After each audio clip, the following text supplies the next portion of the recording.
ఆదిలాబాద్లో ముఖ్యమంత్రి రేవంత్ రెడ్డి పర్యటనకు మూడంచెల భద్రతా ఏర్పాట్లు చేస్తున్నారు పోలీసులు. 700 మంది పోలీస్ సిబ్బందితో పటిష్టమైన భద్రతా చర్యలు చేపడుతున్నారు. 9 సెక్టార్లుగా విభజించి బందోబస్తు చేపడుతున్నారు పోలీసులు. Helipad, meeting place, parking, road అన్ని ప్రాంతాల్లో పటిష్ట బందోబస్తు ఉంటుంది. ఇక విధులపై సిబ్బందికి పలు సూచనలు చేశారు జిల్లా ఎస్పీ అఖిల్ మహాజన్.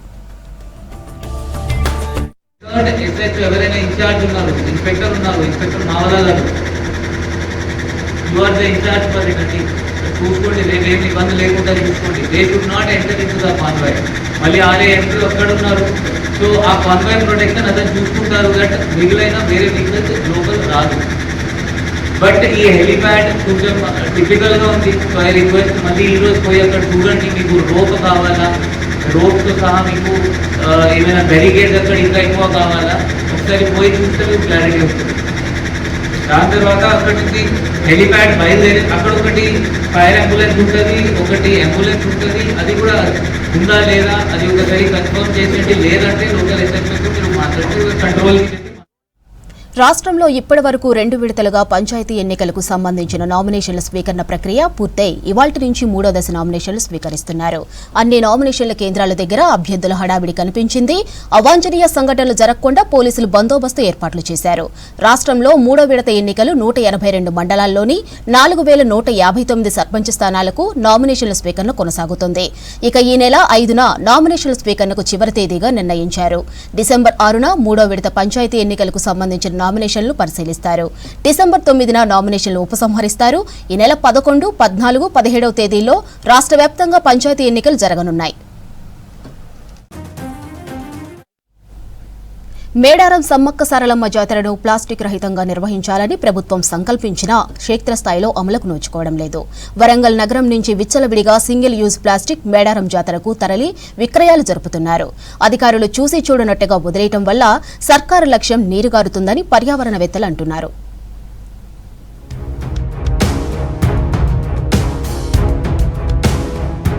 మేడారంలో మహాజాతరను ప్లాస్టిక్ రహితంగా నిర్వహించేందుకు ప్రభుత్వం చర్యలు తీసుకుంటోంది. గత 2-3 జాతరలలోనూ ప్లాస్టిక్ ఫ్రీ నినాదంతోనే మహాజాతరను నిర్వహించింది. ప్లాస్టిక్ విక్రయాలకు తావివ్వద్దని, అందుకు ప్రత్యామ్నాయం చూపుతూ అవగాహన కార్యక్రమాలు చేపట్టాల్సిందిగా అధికారులకు ఆదేశాలు జారీ చేసింది. కానీ కొంతమంది అధికారులు ప్లాస్టిక్ సప్లైకి అడ్డుకట్ట వేయలేకపోతున్నారు. వరంగల్ నగరం నుంచి సింగిల్ యూజ్ ప్లాస్టిక్ ను పెద్ద ఎత్తున విక్రయాల కోసం మేడారానికి తరలిస్తున్నారు. ఈ కారణంగా మహాజాతరలో ప్లాస్టిక్ వ్యర్థాలు పేరుకుపోతున్నాయి. ప్రతి జాతరలో కనీసం 1000 టన్నులకు పైగా ప్లాస్టిక్ వ్యర్థాలు పోగవుతుండటంతో అటవీ ప్రాంతంలో పొల్యూషన్ పెరిగిపోతోంది.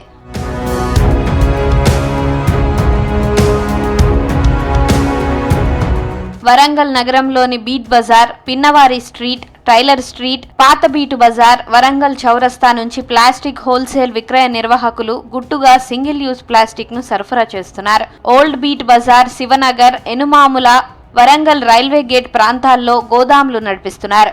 ఉమ్మడి వరంగల్ జిల్లాలోని పట్టణాలు, మండల కేంద్రాలకు హోల్సేల్, రీటైల్ ధరలతో సప్లై చేస్తున్నారు. బయోడీగ్రేడబుల్ ఉత్పత్తులు మాత్రమే వాడాలని రూలున్నా మున్సిపల్ ప్రజారోగ్య విభాగంలో కొందరు అధికారులు మామూళ్లకు అలవాటు పడి సింగిల్ యూజ్ ప్లాస్టిక్ అమ్మకాలను పట్టించుకోవడం లేదనే ఆరోపణలు వినిపిస్తున్నాయి.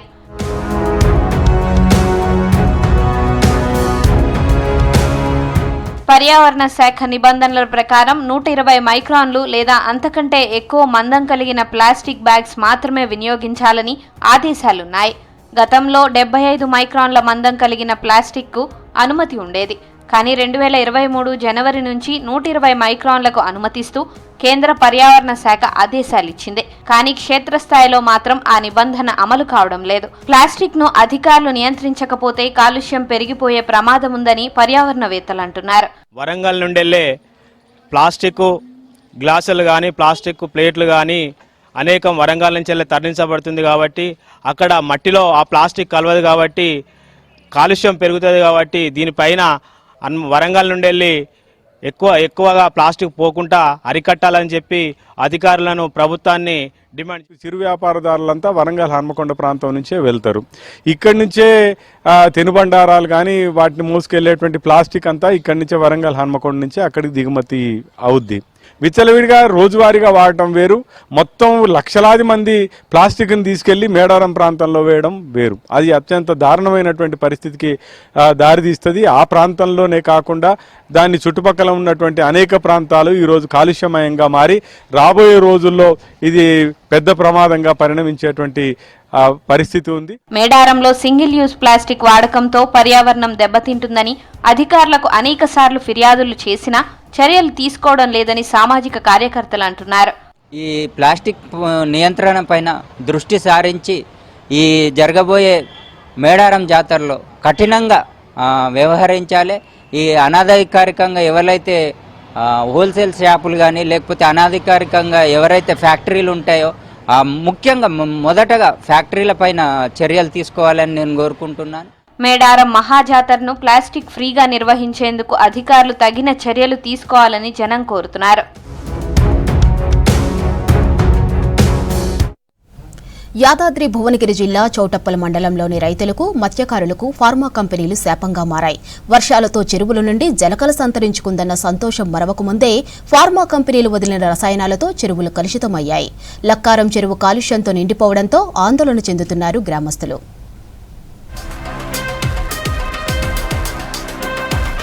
చౌటుప్పల్ మండలంలోని లక్కారం చెరువును ఫార్మా కంపెనీలు పూర్తిగా కలుషితం చేశాయి. వారం రోజుల క్రితం వరకు జలకలతో ఆహ్లాదంగా కనిపించిన చెరువు ఇప్పుడు విషం నింపిన నల్లటి నీటి కుంటగా మారిపోయింది. చెరువులోకి దిగిన వారికి కాళ్లకు మంటలు, దద్దుర్లు రావడంతో తీవ్ర ఇబ్బందులు పడుతున్నారు. పిల్లలు సరదాగా చెరువులోకి ఈతకు వెళ్లాలంటే భయం వెంటాడుతోంది.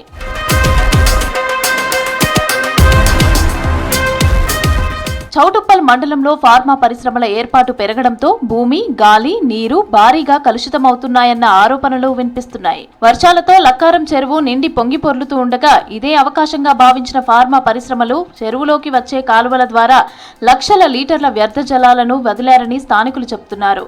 వారం రోజుల క్రితమే మునుగోడు ఎమ్మెల్యే కోమటిరెడ్డి రాజగోపాల్ రెడ్డి చెరువులో చేప పిల్లలను విడిచారు. కానీ ఇప్పుడు రసాయనాలు చేరడంతో చేపలు సరిగ్గా బ్రతుకుతాయా? చేపలు చనిపోతే సుమారు 150 మత్స్యకార కుటుంబాలు ఎలా బ్రతుకుతాయి అని మత్స్యకారులు ఆవేదన వ్యక్తం చేస్తున్నారు. అయితే అరుదుగా నిండే ఈ చెరువులో ఈ మధ్యన ఈ ధర్మాజిగూడెం పరిసర ప్రాంతాలు, ఎల్లంబాయి, దోతిగూడెం ఆ పరిధిలో ఉన్న ఫార్మా కంపెనీలు మొత్తం వాళ్ళ రసాయనాలన్నీ మా లక్కారం చెరువులో మన వర్షం పడ్డప్పుడు ఆ కాలువల ద్వారా ఆ రసాయనాలు వదలడం వల్ల ఈ చెరువులో ఉన్న నీరు మొత్తం కాలుష్యానికి గురై నల్లగా మసకబారింది. మూసీ నది కింద ఉన్న చెరువులు ఎలాగ ఉంటాయో లక్కారం చెరువు పరిస్థితులు అదే విధంగా తయారైంది. ఈ ప్యాటల నీళ్ళు వస్తున్నాయి, మాకు ప్యాటల నీళ్ళు వచ్చి బోర్లు వేసి బోర్లకు కిందికి దింపి ఆ బోర్ల నీళ్ళు ఆ మూలంగా వస్తున్నాయి, ఊడుతున్నాయి, చెర్లకు అన్ని పాడైపోతున్నాయి. మేము ఎట్లా బతకాలి? చెర్లకు మొత్తం అది ఏది మందుల వాటర్ వచ్చి మాకు నీళ్ళు ఖరాబ్ అవుతున్నాయి. మేము ఏం చేసుకొని బతకాలి? 6 రోజులు తెల్ల నీళ్ళు అక్కడికి వెళ్ళి వచ్చిన నీళ్ళు తెల్లగా ఉండే, ఇప్పుడు నీళ్లు అక్కడికి వెళ్ళి వస్తలేవు, నీళ్లు నిలబడ్డాయి. అలుగు దుంకిన రోజులు తెల్లగానే పోయినాయి, ఇప్పుడు అలుగు దుంకుతలేదు, మొత్తం ఏపటోళ్ళే నల్లగా బొగ్గ అయినట్టు అవుతున్నాయి. అట్లా చేప ఉంటుందా, చచ్చిపోతుందా మాకు ఎట్లా తెలవాలిగా? ఏదైనా పోసిన చేప ముద్దుగా అవపడే తేటగా మాకు చేపే అవపడతలేదు. చెరువు నీళ్లు నల్లగా మారిన వెంటనే గ్రామస్తులు కాలుష్య నియంత్రణ మండలి అధికారులకు ఫోన్ చేసి సమాచారం ఇచ్చారు. అయితే అధికారుల నుంచి స్పందన శూన్యమంటున్నారు స్థానికులు. మెంబర్ సెక్రటరీకి లిఖితపూర్వకంగా ఫిర్యాదు చేసినా ఇప్పటికీ క్షేత్రస్థాయిలో ఎలాంటి విచారణ జరగలేదని గ్రామస్తులు వాపోతున్నారు. ఫార్మా పరిశ్రమలపై ఫిర్యాదులు వచ్చినప్పుడు విచారణ పేరుతో కాలయాపన చేయటం తప్ప పీసీబీ అధికారులు ఎలాంటి చర్యలు తీసుకోవటం లేదని ఆరోపిస్తున్నారు. కమ్సెక్ ఒక 20 కంపెనీలు ఉంటాయి ఫార్మా కంపెనీలు. వాళ్ళు ఏం చేస్తున్నారు, మొత్తం బోర్లు వేసి బోర్లలో మొత్తం ఆ కెమికల్ వాటర్ మొత్తం బోర్లకు వదులుతారు. వదలడం వల్ల ఏమైందంటే మొత్తం ఆ నీళ్ళంతా ఇప్పుడు మా బాగా మొత్తం మొన్న ఒకసారి గుణసాయి కంపెనీ మొత్తం అంతా టెస్టింగ్ చేయించినాం. టెస్టింగ్ చేపిస్తే కొన్ని బోర్ మొత్తం 40 బోర్లు టెస్టింగ్ చేస్తే ఒక 38 బోర్ల దాకా 2000 టీడీఎస్ వచ్చింది. 2500 టీడీఎస్ వచ్చింది. మా ఏం 1950 టీడీఎస్ మాది వచ్చింది. 2500 వచ్చిన వాళ్ళు 2200 మీద వచ్చిన వాళ్ళు కొంతమంది డబ్బులు ఇస్తారు. మొన్న నుంచి స్టార్ట్ చేసిన ఆయన అంత మునుపు ఒక 2-3 కనీసం ఒక 5 సంవత్సరాల నుంచి కూడా మొత్తం ఖరాబ్ అవుతుంది. తుకాలు బతుకుతలేవు, మొత్తం కెమికల్ వల్ల మొత్తం ఒడ్లు సరిగా వంతలేవు, పంట సరిగా వస్తలేదు. మొన్న దాకా అసలు చెరువు నీళ్ళు తీసే అవసరం నిండింది. నా చిన్నతనంలో చెరువు నిండిందంటే ఎంతో స్విమ్మింగ్ పూల్, అప్పుడు స్విమ్మింగ్ పూల్ లేవండి. అప్పుడు స్విమ్మింగ్ పూల్ లేనప్పుడు చెరువులో ఈత కొట్టి ధరలకు బాగా ఈత నేర్చుకొని ఎంతో ఉత్సాహంగా ఉండేది. మొన్న ఈ మధ్యలో పిల్లలు ఆడుకోవడం కొందరు ఈత కొడితే వాళ్ళకు కూడా దురదలు చెమటలు బిందులు వచ్చినది టాకింగ్ ఉంది సార్. ఈ దాని మీద పీసీపీ అధికారులు తగిన చర్యలు తీసుకొని దీనికి సంబంధించిన అధికారులు వెంటనే స్పందించి దీనికి సంబంధితమైన కంపెనీల యజమానుల మీద కానీ కంపెనీల మీద చట్టరీత్యా చర్యలు తీసుకొని. స్థానిక ఎమ్మెల్యే రాజగోపాల్ రెడ్డి కాలుష్య అంశంపై ఇప్పటికే ప్రత్యేక దృష్టి సారించి ఫార్మా కంపెనీలకు హెచ్చరికలు జారీ చేశారు. అయినా కంపెనీలు వ్యవహార శైలి మార్చుకోలేదని చెప్తున్నారు స్థానికులు. పెద్దపల్లి జిల్లా పాలకుర్తి మండలంలోని ఘన శ్యామదాస్ నగర్ పంచాయతీ సర్పంచ్ అభ్యర్థులుగా అత్తాకోడలు నామినేషన్ దాఖలు చేశారు. సర్పంచ్ స్థానం బీసీ మహిళకు రిజర్వు కాగా మాజీ సర్పంచ్ సూర సమ్మయ్య తన తల్లి సూర నరసమ్మతో నామినేషన్ వేయించారు. నరసమ్మ పెద్ద కోడలు సూర రమాదేవి కూడా నామినేషన్ దాఖలు చేశారు. దీంతో ఒకే ఇంటి నుంచి అత్తాకోడలు సర్పంచ్ స్థానం నుంచి బరిలో నిలిచారు. అభ్యర్థులిద్దరూ ఎవరికి వారే తమ గెలుపుపై ధీమా వ్యక్తం చేస్తున్నారు. నా పేరు నేను ఇక్కడ జీడి నగర్కు సర్పంచ్గా పోటీ చేస్తున్నాను. ప్రజలందరూ ఎన్నుకొని నన్ను అమ్మని ఉంచాలి, మీకు ఒకరికి అవకాశం రాలేదు, అమ్మని ఉంచాలని అందరు ఎన్నుకొని సర్పంచ్గా పోటీ చేయాలి, అమ్మ ఉండాలని పెట్టింది సార్. మా ఇంట్లో మాకే పోటీ పెట్టిందని ప్రజలందరూ ఎవరు ఉండాలి, నా కొడుకు ఎవరికి అవకాశం రాలేదు, అమ్మని పెడదామని అందరూ కోరుకున్నారు సార్. కోరుకుంటే నన్ను నిలబెట్టింది సార్. ఇక మా ఇంట్లో మాకే పోటీ చేసి ఇట్లా సపోర్ట్గా చేసి పెట్టింది సార్. నా కొడుకు అండదండగా ఉండి అందరికీ రాత్రి పగలనక సారు అందరికీ పనులు చేసి చచ్చిన కాడికి బతికిన కాడికి అందరికీ ముందు అందరు దాచిండు, గరీబులు అందరికీ చూసిండు సారు. అందరికీ మేలు చేసిండు కాబట్టి మా మెజార్టీతో గెలిపియాలి సార్ అని కోరుకుంటున్నాను సార్. మా జీడి నగర్ గ్రామ పంచాయతీ నుండి బీసీ మహిళా రిజర్వేషన్ వచ్చింది కనుక నేను సర్పంచ్ అభ్యర్థిగా పోటీ చేస్తున్నాను. 2001 నుండి నా భర్త గారు 2001 నుండి ప్రజల సేవలలో ఉన్నారు, ప్రజల మధ్యలో ఉన్నారు. అందుకోసము ఆయన కోరిక మేరకు ఈసారి బీసీ రిజర్వేషన్ వచ్చింది, బీసీ మహిళా రిజర్వేషన్ వచ్చింది కనుక ప్రజలందరూ కూడా నువ్వు పోటీ చేయాలి, మేమందరం నీకు సపోర్ట్ చేస్తాం, నువ్వు ఖచ్చితంగా ముందుండి మమ్మల్ని నడిపియాలని చెప్పి వారి కోరిక. అందుకోసం నేను సర్పంచ్గా పోటీ చేస్తున్నాను. మా భర్త కోరిక, ఆయన ఆశయం ఎప్పటికైనా మనం గెలిచి ప్రజలల్లా ఉండాలి, గెలిచినా గెలవకపోయినా ప్రజల మధ్యలోనే ఉంటున్నాం, ఈ ఊరిని పట్టుకొని ఉంటున్నాం కనుక నేను సర్పంచ్ అభ్యర్థిగా పోటీ చేస్తున్నాను. గ్రామ ప్రజలందరూ నాకు భారీ మెజారిటీతో ఓట్లు వేసి గెలిపిస్తారని ఆశిస్తున్నాను. మా ప్రజలందరూ మా అమ్మని మా ఇంటికి పిలిపించుకొని టోటల్ అన్ని కులాలు వచ్చి ఇంకో 3 అభ్యర్థులు పోటీ చేస్తామనంటే వాళ్ళంతా డ్రాప్ అయి అమ్మని ఇలా సర్పంచ్గా అవకాశం ఇవ్వడం జరిగింది. ఉమ్మడి కన్నాల సర్పంచ్గా మా భార్య, జుడినగర్ సర్పంచ్గా నేను చేయడం జరిగింది. ఇప్పుడు ప్రజలందరూ సంక్షేమ పథకాలు రావాలంటే సమ్మనే రావాలని చెప్పని అనుకొని మా అమ్మని ఇలా నిర్ణయించడం జరిగింది. ఒక బాధాకరం ఏంటంటే మా కుటుంబంలోనే మా అన్నగారి భార్యని ఆమెని చిన్న పిల్లలు ఉన్నారు, ఆమెకు తెలియకుండా ఆమెని సర్పంచ్గా ఈ ప్రాంతానికి పెట్టాలని చెప్పని మాకు పోటీ పెట్టడం జరిగింది. ఏది ఏమైనా మా ప్రజలకు పొద్దున్న లేస్తే సమ్మాన్ అందుబాటులో ఉంటాడు, ఎక్కడ ఆపద పడ్డా హైదరాబాద్ లెవెల్లో కరీంనగర్ లెవెల్ ఎక్కడ ఏ ఆఫీసులో పనున్నా పనిచేస్తారనే నమ్మకంతో మా అమ్మకు అవకాశం ఇచ్చినందుకు వారి నమ్మకాన్ని వమ్మియకుండా తప్పకుండా ఊరి అభివృద్ధి కోసం ఈసారి ఓటేయాలని, అభివృద్ధికే మరొకసారి పట్టం కట్టాలని. సెంటిమెంట్ అనేది వాళ్ళు ఉంటే రేపు పోతుంది. సెంటిమెంట్ ఒక కుటుంబానికి సంబంధించింది, అభివృద్ధి అనేది మన ఊరికి సంబంధించింది కనుక మరొకసారి అవకాశం ఇవ్వండి. శ్రీధర్ బాబు గారి నాయకత్వంలో ఈ ఊరిని ఉత్తమ గ్రామ పంచాయతీగా తీర్చిదిద్దే అవకాశాన్ని నేను నెరవేరుస్తానని తెలియజేస్తా ఉన్నా. పెద్దపల్లి జిల్లాలో పేదల కోసం ఇస్తున్న ఫ్రీ ఇసుక పక్కదారి పడుతోందన్న ఆరోపణలు ఉన్నాయి. పేదల కోసం మంచి ఉద్దేశంతో ఫ్రీ ఇసుక ఇస్తుంటే కొంతమంది ఇసుక సరఫరా పేరుతో అనుమతులు తీసుకుని ఇష్టానుసారంగా ట్రిప్పులు వేస్తున్నారు. దీంతో ప్రభుత్వం 100 కోట్ల రూపాయలు నష్టపోతుంది. ఇక అధికారుల పర్యవేక్షణ లేకపోవడం, రికార్డులు మెయింటైన్ చేయకపోవడంతో ఈ పరిస్థితి ఉందంటున్నారు స్థానికులు.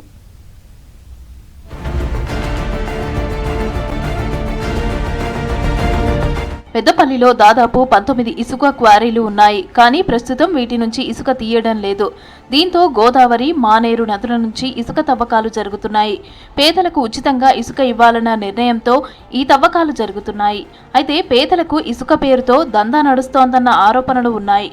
అనుమతుల్లో లొసుగులను వాడుకొని హైదరాబాద్తో పాటు ఇతర నగరాలకు కూడా ఇసుకను తరలిస్తున్నారని స్థానికులు విమర్శిస్తున్నారు. స్పీడ్ వేగం అతివేగం ఉంటుంది. చాలామంది కాళ్ళు పోయినాయి, చాలామంది చనిపోయి వాళ్ళ బిడ్డల్లో కొట్టుమిట్టాడుతున్నారు.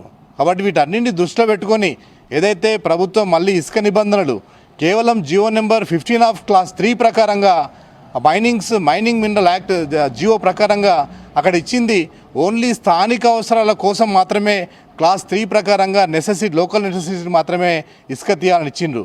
కానీ ఆ కాన్సెప్ట్తోని వల్ల హైదరాబాద్ మొత్తం పరిసర ప్రాంతాల్లో హైదరాబాదు, విజయవాడ అటువంటి అక్కడికి కూడా తరలించిన లారీల ద్వారా తరలించిన పరిస్థితి ఉంది.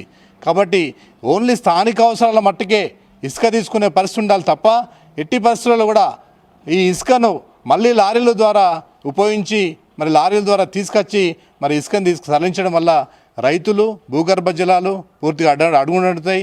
ఏదైతే దాదాపు ఒక్కొక్క చెక్ డ్యాము 22 కోట్ల రూపాయల చెక్ డ్యామ్ ఉంటే దాదాపు 22 కోట్ల రూపాయల ఎస్టిమేషన్ కాస్ట్ ఉంటుంది. నిబంధనలకు విరుద్ధంగా 2 మీటర్లే తవ్వాలి, ఒక్కొక్కసారి దాదాపు 10 మీటర్లు తవ్విన దాఖలాలు ఉన్నాయి. ఎవరు మానిటరింగ్ చేయరు, ఎవరి కంట్రోల్లో ఉండదు. అటువంటి పరిస్థితి కూడా ఇసుక తీయకుండా జాగ్రత్త పడాలి. మరి ప్రభుత్వం కూడా పునరుద్ధరించాలి. ఇటువంటి మళ్ళీ అధికారులు చెకింగ్ చేయమని చెప్పి ఆర్డర్స్ వచ్చినాయి. ఎట్టి పరిస్థితులల్లో మళ్ళీ ఇసుక పోతే మాత్రం ఏకదాటిగా అందరం అప్పుడు మానేరు పరిరక్షణ కమిటీ పేరు మీద ఎట్లా అడ్డుకున్నామో ఈసారి కూడా తప్పనిసరిగా ఇసుక తీస్తే మాత్రం ఊకునేది లేదు. కాంగ్రెస్ ప్రభుత్వం ఏర్పాటయ్యాక సామాన్యులకు ఇసుక అందుబాటులోకి రావడానికి పెద్దపల్లి జిల్లాలో ఫ్రీ ఇసుక పేరిట మానేరు, గోదావరిలో క్వారీలు ప్రారంభించారు. ఫ్రీ ఇసుక అనేది సామాన్యులు ఇండ్లు నిర్మించుకునే వారికి, అత్యవసరం ఉన్న వారికే ట్రాక్టర్ల ద్వారా పర్మిషన్ ఉంటుంది. కానీ ఫ్రీ ఇసుక పేరుతో ట్రాక్టర్లతో పెద్ద పెద్ద డంపులుగా ఇసుకను పోగు చేసి రాత్రిళ్లు హైదరాబాద్ లాంటి నగరాలకు ఎక్కువ ధరకు అమ్ముకుంటున్నారు. గోదావరి, మానేరు వాగు పరివాహక ప్రాంతాల్లో ఎక్కువగా ఫ్రీ ఇసుక పేరిట అక్రమ ఇసుక దందా నడుస్తోంది. ఇటీవల కాలంలో చూస్తూ ఉన్నాం, ఇసుక మాఫియా అని చాలా పెట్టరేకపోతూ ఉన్నది.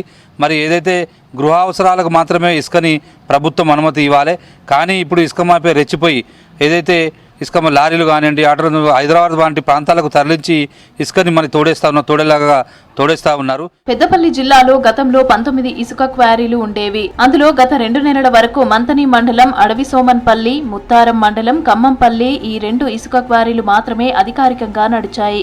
ఇవి కూడా ప్రస్తుతం నడవట్లేదు. ఇక మిగతా క్వారీల్లో సుల్తానాబాద్ మండల పరిధిలో తొగర్రాయి, గట్టిపల్లి, కదంబాపూర్, మంచరామి, ఓదెల మండల పరిధిలో మడక, పొత్కపల్లి, గుండ్లపల్లి, ఇందుర్తి, కాల్వ శ్రీరాంపూర్ మండలం, కిష్టంపేట, ముత్తారం మండలం, ఖమ్మంపల్లి బ్లాక్ 1, బ్లాక్ 2, ఓడేడ్, ముత్తారం, అడవి శ్రీరాంపూర్, మంతని మండలం, గోపాలపూర్ ఇసుక క్వారీలు ఉండగా అవి ఇప్పుడు పూర్తిగా నడవటం లేదు. కొత్తగా ఇండ్లు నిర్మించుకునే వారికి, కన్స్ట్రక్షన్స్ ఫీల్డ్ వాళ్ళకి ఇసుక అత్యవసరంగా మారింది. ఇసుకను తీసుకువచ్చేందుకు ఖర్చులు ఎక్కువ అవుతూ ఉండటంతో పక్కనే ఉన్న మానేరు, గోదావరిలో ఇసుకను కొనుగోలు చేస్తున్నారు. ఎటువంటి పరిస్థితుల్లో హైదరాబాద్కి ఇక్కడి ఇసుక తరలించొద్దు అని మేము డిమాండ్ చేస్తున్నాము.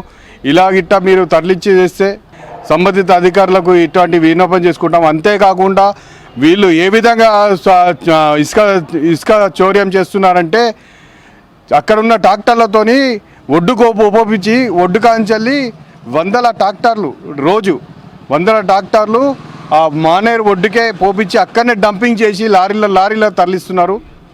అయినా కానీ అధికారులు ఎటువంటి చర్యలు తీసుకోవట్లేదు. పెద్దపల్లి జిల్లాలో 19 ఇసుక క్వారీల ద్వారా గతంలో ప్రభుత్వానికి 600 కోట్ల రూపాయల ఆదాయం వచ్చేది. గత ఏడాది నుంచి ఇసుక క్వారీలు బంద్ చేయడంతో ఆ ఆదాయం లేకుండా పోయింది. అయితే మానేరులో ఇసుక తవ్వకాలపై 2022లో నేషనల్ గ్రీన్ ట్రిబ్యునల్లో పిటిషన్ దాఖలైంది. పర్యావరణ అనుమతులు లేకపోవడం, భూగర్భ జలాలు తగ్గిపోవడం, ఇసుక లారీలతో రోడ్లు ధ్వంసం, ప్రమాదాలపై ఎన్జీటీలో విచారణ జరిగింది. తర్వాత మానేరు వాగులో ఇసుక తవ్వకాలు ఆపాలని 2024లో చెన్నై బెంచ్ నోటీసులు ఇచ్చింది. దీంతో అప్పటి నుంచి మానేరు వాగులో ఇసుక తవ్వకాలు నిలిచిపోయాయి. గోదావరి, మానేరుపై నిర్మించిన చాలా చెక్ డ్యాంలు కూలిపోవడం కూడా ఇసుక మాఫియాకు కలిసొచ్చింది. మానేరుపై నిర్మించిన 14 చెక్ డ్యాంలు కడితే అందులో నాణ్యత లేక కొన్ని కూలిపోయాయి. తాజాగా గుంపుల దగ్గర ఓ చెక్ డ్యాం కూలడం, దాన్ని ఇసుక మాఫియానే కూల్చేసిందన్న ఆరోపణలు వచ్చాయి. చెక్ డ్యాంలు కూలి అక్కడ వాటర్ ఆగకపోవడంతో ఇసుక తవ్వకాలు ఈజీ అయ్యాయని స్థానికులు అంటున్నారు. పెద్దపల్లి జిల్లాలో మానేరు, గోదావరి నదుల్లో ఇసుక లభ్యతపై సర్వే నిర్వహించి క్వారీలను గుర్తించాలని రాష్ట్ర ప్రభుత్వం జిల్లా అధికారులను ఆదేశించింది. గత ప్రభుత్వ హయాంలో తప్పులు జరిగినట్లుగా కాకుండా పక్కాగా పర్యావరణ అనుమతులు సాధించే విధంగా ఇసుక క్వారీలను గుర్తించాలని ప్రభుత్వం ఆదేశించింది.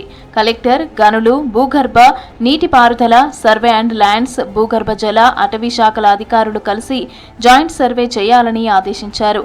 అయితే ఇటీవల సర్వే చేసిన తుది నివేదిక నివేదికను రాష్ట్ర ప్రభుత్వానికి పంపించారు. గుర్తించిన ఇసుక క్వారీలను టీజీఎస్ ఎండీసీ ద్వారానే నిర్వహించాలని ప్రభుత్వం భావిస్తోంది.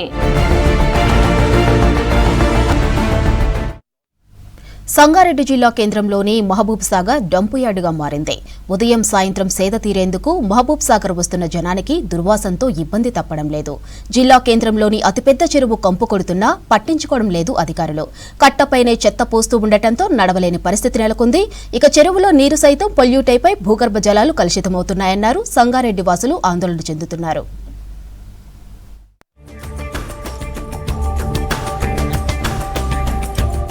ఏటా వర్షాకాలంలో నిండిన చెరువులు 3 పంటలకు సమృద్ధిగా నీళ్లను అందించి రైతన్నల జీవితాల్లో వెలుగులు నింపుతాయి. పాడి పంటలతో ఆ ఊరు సుభిక్షంగా కలకల్లాడుతోంది. కానీ సంగారెడ్డి జిల్లా కేంద్రంలో నీటితో కలకలలాడే అతిపెద్ద చెరువునే డంపింగ్ యార్డ్ చేశారు అధికారులు. చెత్తాచెదారం నిండి కలుషితమైన చెరువు కంపు కొడుతోంది. మురుగునీరంతా చెరువులో కలుస్తున్నా మున్సిపాలిటీ అధికారులు పట్టించుకోవడం లేదు. ఒకప్పుడు సంగారెడ్డి ప్రజల తాగునీటి అవసరాలను తీర్చిన ఈ చెరువు ఇప్పుడు మురికి కూపంగా మారింది. జల వనరులను పరీక్షించాల్సిన అధికారులు మొద్దు నిద్రపోతున్నారు. జలాలు కలుషితమవుతూ చెరువు చెత్త దిబ్బగా మారుతున్నా పట్టించుకునే నాథుడే కరువయ్యాడు. జంతువులు ఏమంటారు, చనిపోయిన జంతువులను పడేస్తారు. పూజా సామాన్ వేస్టేజ్ అంతా అట్లా పడేస్తారు. దాంట్లో మ్యాక్సిమం ప్లాస్టికే ఉంటుంది. ఇంకోటి ఇవన్నీ కూడా ఇట్లా పడేయడం వల్ల ప్రకృతి ఎంత ధ్వంసమవుతుంది అని చెప్పి ఎవరు ఆలోచించరు. ఇక్కడ కొన్ని రోజులు పెట్టారు మేము లెటర్ ఇచ్చినప్పుడు, కానీ తర్వాత తీసేశారు. ఈ మధ్య కాలం అయితే అసలు మున్సిపాలిటీ పనిచేస్తుందో లేదని మన డౌట్ ఉంది. ఈ వేసిన చెత్తనైనా ప్రభుత్వం వెంటనే తీపిస్తుందంటే ఇది గాలికి దానికి చెరులో పోయి పడడం తప్ప దీన్ని తీసే నాతోడే లేకుండా పోయిండు. కాబట్టి మున్సిపల్ కమిషనర్ గారిని కోరడం జరుగుతుంది. ఈ చెత్తను తీసేసి ఈ యొక్క పరిసరాలను ఆహ్లాదకరంగా మార్చాలని సంగారెడ్డి పట్టణ ప్రజల తరపున కోరుకోవడం జరుగుతుంది. సంగారెడ్డి వాసులకు ఉదయం సాయంత్రం వాకింగ్ కోసం పిల్లలతో సరదాగా తిరిగేందుకు మహబూబ్ నగర్ చెరువు తప్ప మరొక ఆప్షన్ లేదు. ఈ చెరువు దగ్గరకు వస్తే ఆరోగ్యం మాట దేవుడెరుగు. దుర్వాసనకు వాంతులు చేసుకునే పరిస్థితి వస్తోంది. చెరువులో మురుగునీటి కాలుష్యంతో చేపలు మృత్యువాత పడుతున్నాయని ఆందోళన చెందుతున్నారు మత్స్యకారులు. చెరువును చెత్తకుప్పగా మార్చి సహజ వనరులను నాశనం చేస్తున్నారంటున్నారు. బోర్ నీళ్ళ ద్వారా కూడా పొల్యూటెడ్ వాటర్ ఇళ్లలోకి రావడం అనేది జరుగుతుంది. ఇప్పుడు కనుక అధికారులు చర్య తీసుకోకపోతే రేపు పొద్దున ఈ గ్రౌండ్ వాటర్ మొత్తం కూడా పొల్యూటెడ్ అయిపోయి సంగారెడ్డి పట్టణంలో మురికి నీళ్ళే అంటే ఒక రకమైన నీళ్లు వచ్చే అవకాశం ఉంటుంది. అధికారులు స్పందించి ముఖ్యంగా మున్సిపల్ సిబ్బంది దీనిపైన దృష్టి సారించి ఇక్కడ పరిశుభ్రత నెలకొల్పే విధంగా అట్లాగే చెరువు పొల్యూటెడ్ కాకుండా తగిన చర్యలు తీసుకోవాల్సిందిగా మేము విజ్ఞప్తి చేస్తున్నాం. చెత్త వేయడం వల్ల చెరువులో కలుషితం అయ్యి భూగర్భ జలాలు మొత్తము కలుషితం అయిపోతున్నాయి. దానివల్ల మనం రోజు బోర్లకి వాటర్ వాడే వాళ్ళమంతము చర్మ వ్యాధులు కానీ అవి కానీ మొత్తం ప్రజలకు చాలా తీవ్ర ఇబ్బందులు ఎదుర్కొంటున్నామని చెప్పేసి తెలియజేస్తున్నాం. వర్షపు నీటితో కలకల్లాడాల్సిన చెరువు మురికి నీటితో ముక్కుపుటాలదిరే దుర్గంధం వెదజల్లుతోంది. ఇప్పటికైనా అధికారులు తమ చెరువును కాపాడాలని కోరుతున్నారు స్థానికులు. ఇవి బులెటిన్ అప్డేట్స్. చూస్తూనే ఉండండి V6 న్యూస్.